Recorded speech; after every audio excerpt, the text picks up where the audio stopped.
오늘 본문의 말씀을 가지고 야이로의 딸을 살리신 예수님이라는 제목으로 함께 말씀 나누도록 하겠습니다.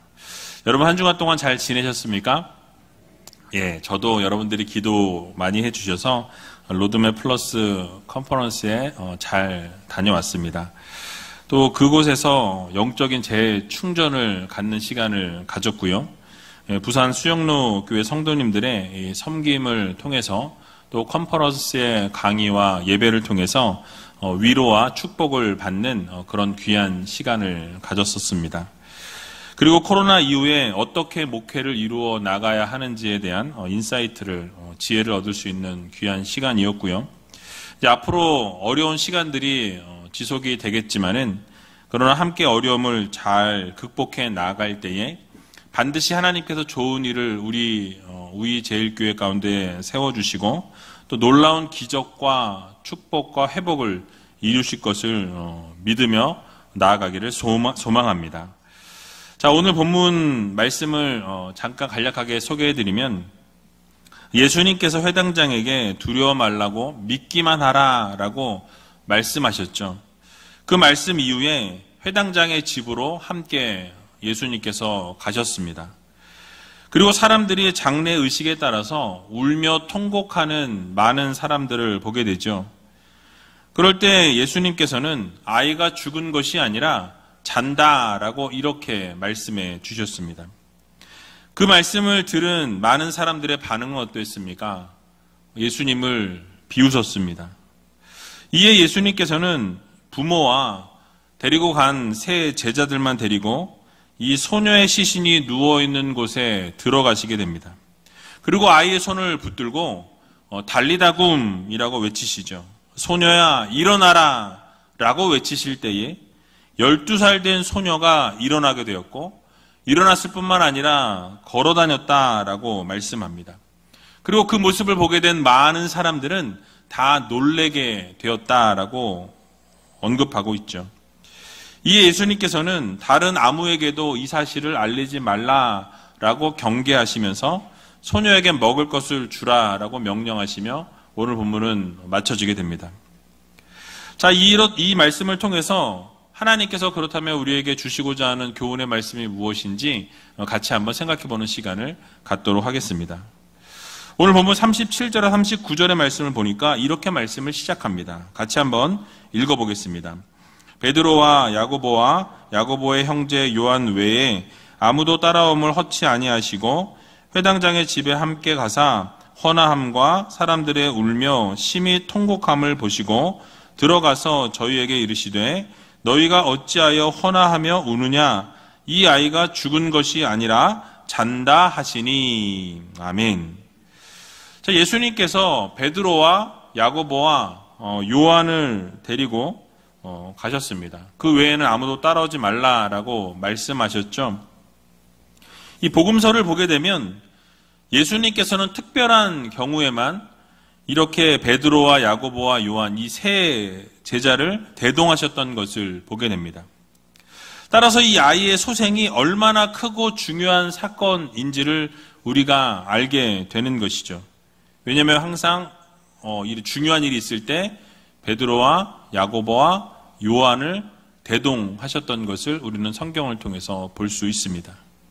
즉 예수님께서 죽은 아이를 살리심을 통해서 당신이 하나님의 아들이심을 강력하게 암시할 수 있는 그런 충분한 사건이 바로 오늘 본문의 이 야이로의 딸을 살리시는 사건입니다. 그러므로 이 사건은 제자들에게는 반드시 공개되어야 할 사건인 동시에, 그러나 일반인들에게는 이 아직 공개되어서는 안 될 비밀에 속한 일이었습니다. 그래서 비밀 유지가 가능한 특별한 세 제자만 데리고 가심으로 율법이 정하고 있는 최소 증인을 동원하셨다라는 것을 우리가 생각해 볼 수 있습니다. 그리고 예수님께서 회당장의 집에 가셨을 때에는 이미 그 아이가 죽었기 때문에 수많은 사람들이 울며 통곡하고 있었다라고 이렇게 묘사하고 있죠. 자, 여기에 본문에 보게 되면 헌화하다라는 단어가 두 번이 나오는데요. 이 헌화함이라는 단어는 이 소란스럽다, 떠들다라는 그런 의미입니다. 즉 아이의 죽음으로 말미암아서 사람들이 소란스럽게 울고 있었고 통곡하고 있었고 이 꽹과리가 울리는 듯이 아주 시끄러운 울음소리가 지속되고 끊이지 않았음을 말씀하고 있는 것입니다. 자, 그런데 그 와중에 예수님께서는 엉뚱한 소리를 하시는 것을 보게 되죠. 뭐라고 하셨습니까? 어째서 이렇게 소란하게 울고 있느냐, 울며 통곡하고 있느냐라고 물으시면서 그 아이가 죽은 것이 아니라 어떻게 하고 있다? 잔다라고 말씀하고 계신 것이죠. 여러분, 이 이야기를 들은 사람들의 반응은 어땠습니까? 비웃었다라고 말씀하죠. 왜 비웃었겠습니까? 완전히 죽었던 것을 모두가 알고 있었기 때문에, 그 아이가 이미 죽었던 것을 모두가 인지하고 있었기 때문에 그 죽은 아이를 향해서 잔다라고 말씀하시니 참 몰라도 한참 모르시는 분이구나 라고 모든 사람들이 생각했던 것입니다. 그러니까 죽은 이 소녀는 분명하게 죽었기 때문에 모두가 그렇게 생각했던 것이죠. 여기서 우리는 이 동일한 현상을 놓고, 동일하게 아이가 죽은 것을 놓고 예수님이 바라본 것과 사람들이 바라본 것이 달랐다라는 것을 우리는 확인해 볼 수가 있습니다. 자, 그렇다면 왜 죽은 소녀를 향해서 예수님께서는 잔다라고 이렇게 표현하셨을까요? 주님께서 소녀가 죽지 않고 정말로 잠에 들었다라고 착각하셨기 때문이었겠습니까? 아니라는 거예요. 근데 어떤 신학자들은 그 소녀가 정말로 죽은 것이 아니라 잠깐 기절했을 뿐이다 라고 이렇게 이야기하는 학자들도 있습니다. 그러나 과연 그렇습니까? 아니라는 것이죠. 왜냐하면 예수님께서는 이 죽은 지 이미 나흘이나 되었던 이 부패하고 썩어졌던 냄새나는 나사로를 향해서도 뭐라고 표현하셨냐면 잔다라고 표현하셨습니다. 이 본문의 병행 구절인 누가복음에서는 이렇게 표현하고 묘사합니다. 누가복음 8장 55절인데요. 같이 한번 읽어보겠습니다.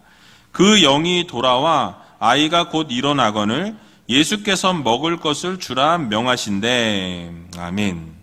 자, 영이 돌아왔다라는 것은 이미 영이 떠났다라는 거죠. 곧 영이 떠나고 죽음을 맞이해서 영이 완전히 떠나갔다라는 것을 의미합니다. 그런데 그 영이 다시 돌아오게 되었다라는 것은 이 소녀는 육체적으로 완전히 죽었었다라는 것을 증명하고 있는 것입니다. 근데 그럼에도 불구하고 우리 주님께서 그 소녀가 죽었다고 말씀하지 아니하시고 잔다라고 말씀하신 데에는 분명한 이유가 있다라는 말씀이죠. 먼저는 우리 하나님께서는 모든 생명의 창조주이십니다. 모든 생명을 창조하시고 섭리하시고 하나님의 뜻대로 움직여 가시는 것을 우리는 보게 되죠. 그래서 인간을 죽이기도 하시고 살리기도 하시고 상하게도 하시고 회복을 시키시기도 하시는 분이 하나님이시라고 신명기 32장 39절에서 말씀합니다. 다시 말씀드리면 하나님께 있어서는, 바로 하나님의 아들이신 예수 그리스도께 있어서는 이 죽은 자를 살리시는 것이 바로 잠든 사람을 깨우는 것만큼이나 쉬운 일이다, 어렵지 않은 일이다 라는 것을 우리들에게 말씀해 주는 것이죠. 그러므로 하나님이신 예수님께서 죽은 자를 향해서 잔다고 말씀하시는 것은 곧 이 소녀를 살리시는 것 역시 그리 어려운 일이 아니다라는 것을 말씀해 주고 있는 것입니다. 매우 간단한 문제라는 것을 암시해 주면서 잔다라고 표현하신 것입니다. 그러나 우리 예수님께서 죽은 것을 잔다라고 말씀하신 데에는 또 다른 이유가 있습니다. 바로 사람이 마지막 때에 어떻게 된다고 말씀하죠? 성도들은 부활한다라고 말씀하죠. 다시 부활할 것이기 때문에 죽음에 대해서 잔다라고 표현하고 계신 것입니다. 세상에 있는 사람들은 죽음이라는 것이 그 죽음 즉시 모든 것이 다 끝난다라고 생각합니다. 그러나 하나님을 믿는 성도들에게는 죽음이 끝이 아니라는 거예요.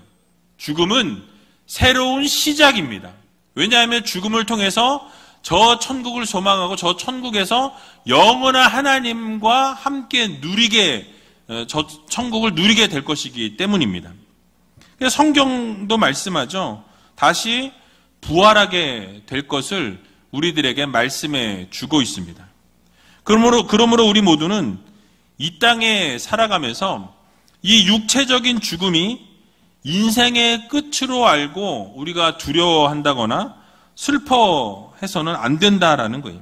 왜냐하면 우리는 영원한 생명을, 영원한 천국을 하나님으로부터 약속받았기 때문입니다. 예수 그리스도께서 우리를 위해서 십자가를 지시고 여러분들을 위해서 대신 십자가에 달려 죽으셨습니다. 여러분, 이유가 무엇입니까? 이 사실을 믿는 자들에게 영원한 생명을 약속해 주셨기 때문입니다. 그리고 이 사실을 믿는 자들에게 하나님의 자녀가 되는 권세를 주셨다라고 성경은 분명하게 말씀하고 있습니다. 또한 예수님을 믿고 그 십자가를 입으로 시인하는 자들에게는 영원한 생명이 보장되어 있다라고 분명히 성경은 우리들에게 말씀하고 있는 것을 보게 되죠.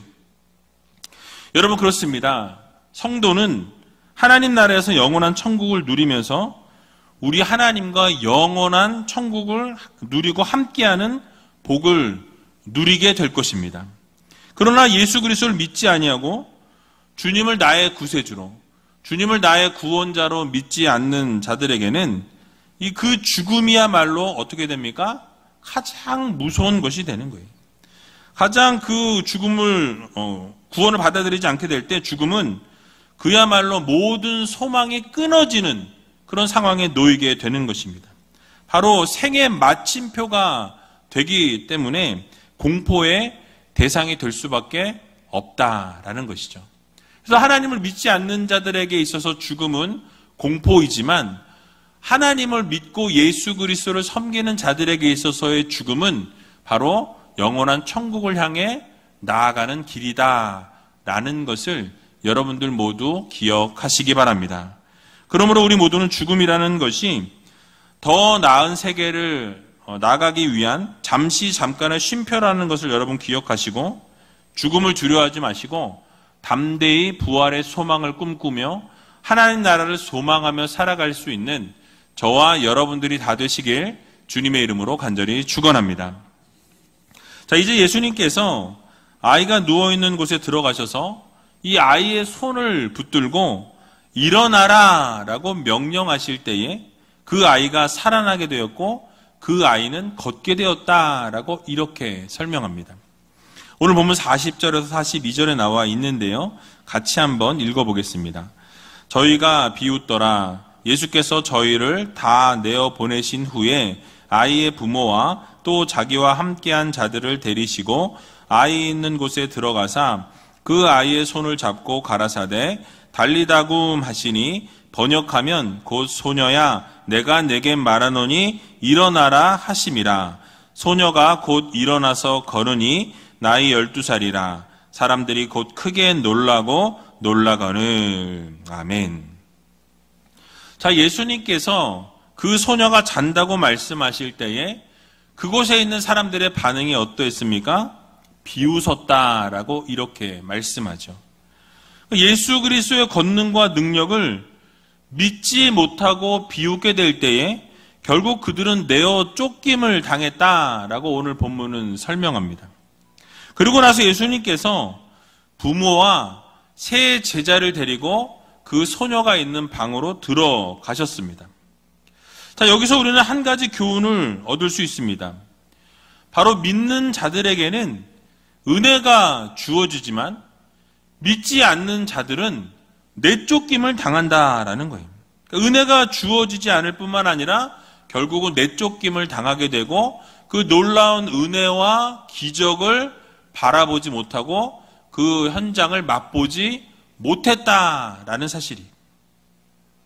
여러분, 그렇습니다. 우리가 예수 그리스도의 능력을 믿고 하나님의 놀라우신 이 은혜를 바라보는 자들에게는 성령께서 놀라운 은혜를 주시고 놀라운 치유를 허락해 주시고 놀라운 기적을 베풀어 주신다라는 이 사실을 여러분들 모두 믿으시기 바랍니다.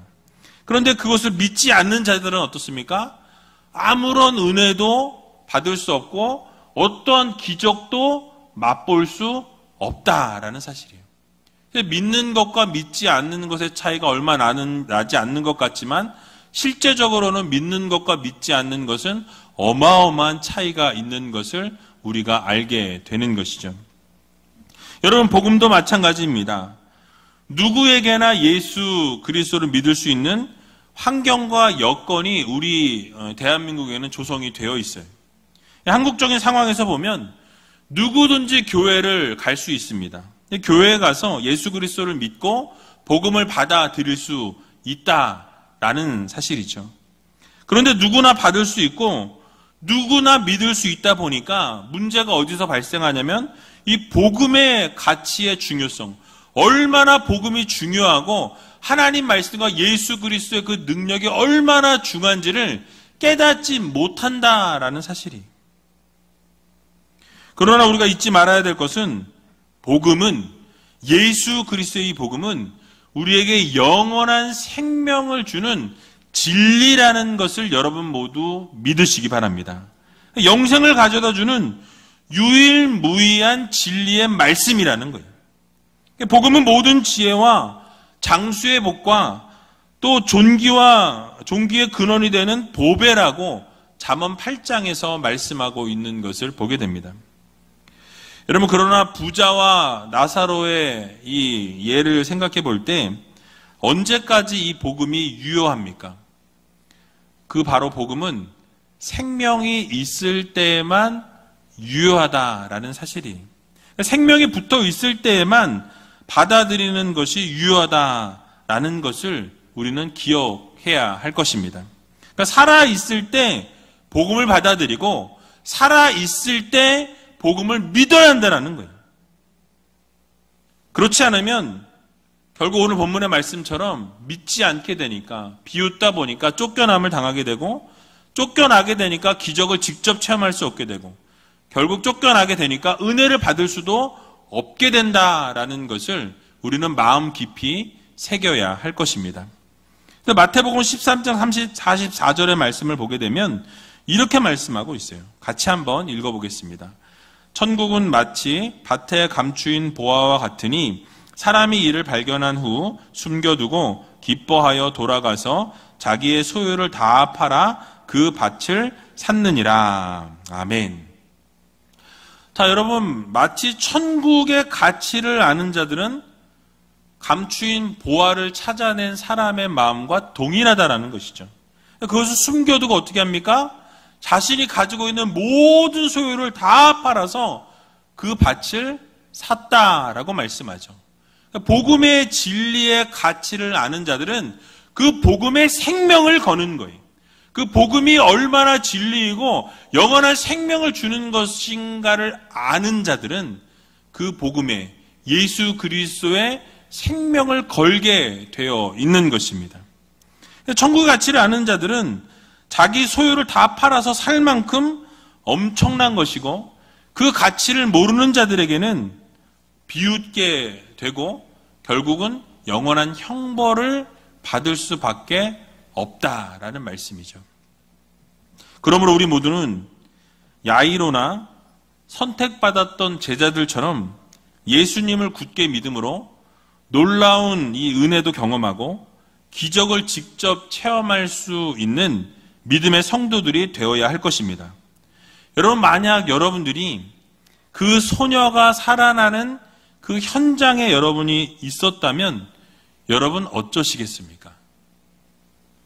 바로 예수님께서 그 아이의 손을 붙들고 달리다굼이라고 외치시면서 소녀야 일어나라 라고 말씀하시는데 그 분명히 죽어있던 소녀가 벌떡 일어나는 거예요. 일어나서 걸어다니는 겁니다.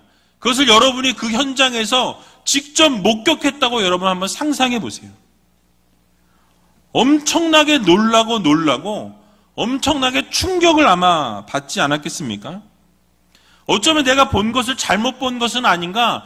눈을 비비고 또 비비고, 야, 정말 놀랍구나. 정말 예수님이 능력의 하나님이시구나. 하나님의 아들이시구나. 어떻게 이것을 안전할 수 있겠습니까? 보고 또 보았을 거예요. 정말로 죽었던 소녀가 예수님의 그 명령에 직접 살아나는 것을 보게 된 것이죠.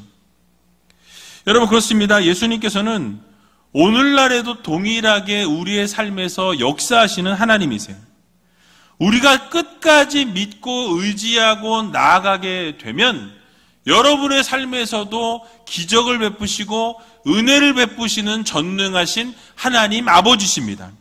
예수님께서 두려워 말고 믿기만 하라 라고 말씀하실 때 우리가 두려워하지 아니하고 주님을 끝까지 신뢰하고 믿고 나아가면 결국 하나님께서 여러분의 삶에 기적을 베푸시고 은혜를 베푸시고 여러분들의 모든 기도의 제목들이 다 응답되어지는 놀라운 역사를 이루신다라는 것을 여러분 모두 믿으시기 바랍니다.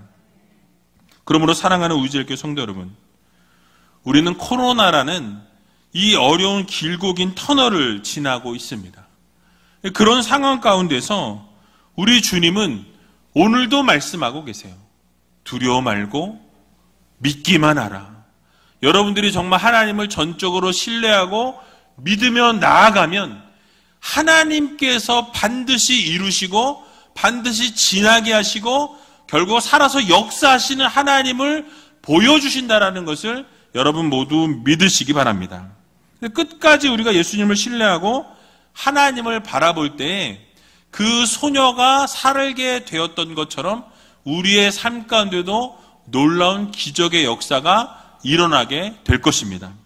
우리의 가정과 우리의 직장과 또 우리의 사업장에 또 우리가 속한 모든 공동체에 하나님께서 기적을 베풀어 주신다라는 말씀이에요.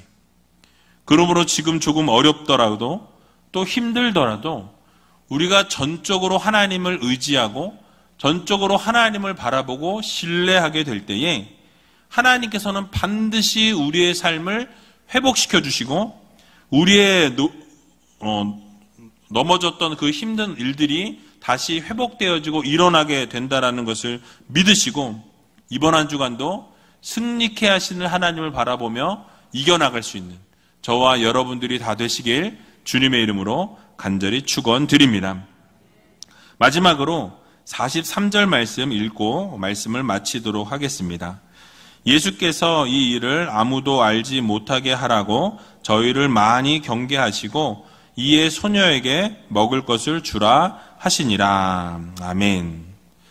자, 예수님께서 죽었던 이 소녀를 살려내신 이후에 이 일을 아무도 알지 못하게 할 것을 경계하십니다.